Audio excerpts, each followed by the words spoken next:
Coach, first, your initial thoughts on the Head of the Charles weekend?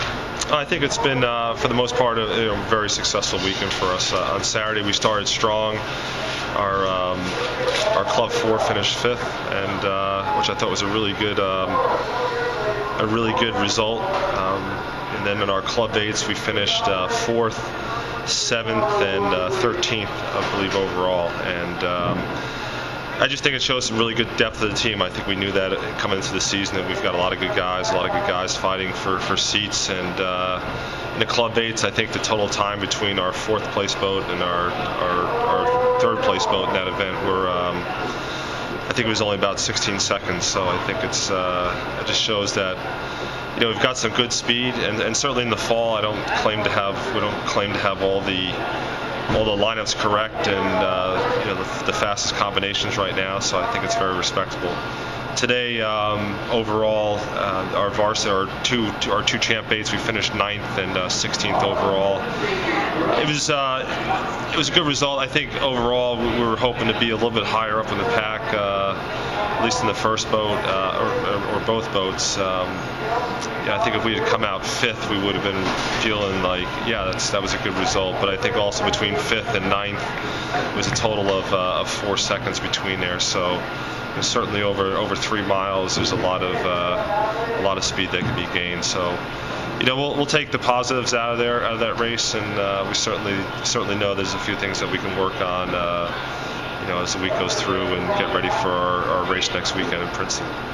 And you talk about Princeton. Obviously, it's hard to see what happened because you're stuck at the boathouse. But what do you think the boats will need to work on these next couple of weeks? Well, I tried to follow the race as best I could. I went to one of the bridges and I saw them come down, and then and then I tried to follow best safely in my car as I could during the race. But I think it's just I think our crews really get motivated, in the heat of competition, and I think is that the Head of Charles today did a good job of separating crews out by 4 lengths in between, which is anywhere from 15 to 16 seconds apart.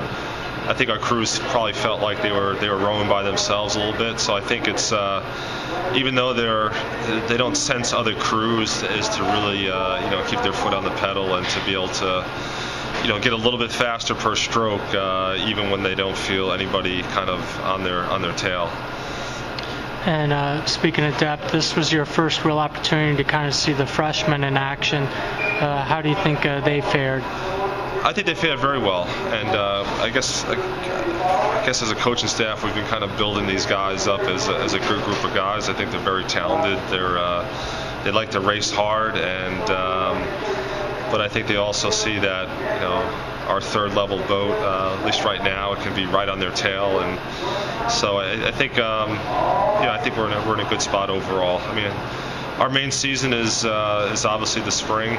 We want to have good results in the fall, but I think we're moving forward as a squad to keep pushing the level up. And looking at the varsity 8 boat, you didn't lose too much from last year. And how do you think they're positioned going into next spring? Oh, I think we're in a good spot. I mean, we lost one guy. From last year, one senior, and there's just a bunch of guys that are ready to step up. And like I said, for the 2 boats that we had in the Champ 8, I feel just that there's probably 2 or 3 guys in that 2nd boat that could easily move up into that 1st boat. And by no means do I feel right now this fall do I have the fastest combination of guys right now. And I think we just have combinations of core guys for each boat, and this fall we keep evaluating it and seeing who's doing what. So by spring, we're able to get those fast combinations. And then finally, can you just talk about last night's reception, celebrating the 75th anniversary of the program? I think 75 is a big number in anything in life, and certainly 75 years of the program starting in 1937 till now. It's as I was stating in my talk to the group, it's endured World War II of having most of the oarsmen go off and fight in the war, to coming back, to restarting again, to get back to some normalcy after the war, to continue the build, to in the early 1980s, the university actually looked to get rid of rowing at Boston University, and the oarsmen and the rowing community rallied to fight and keep it going. I think certainly a lot has happened. It's been the program has been in 3 different boathouses during that time, and certainly now I think we're in the 2000 era here, that now that the program has everything it needs. We're top 6 program in the country. We hope to stay there and move up the chain. So the program's as strong as ever, and certainly with the ties between rowers that have been here, and the camaraderie that the team produces between young men and women is as strong as ever.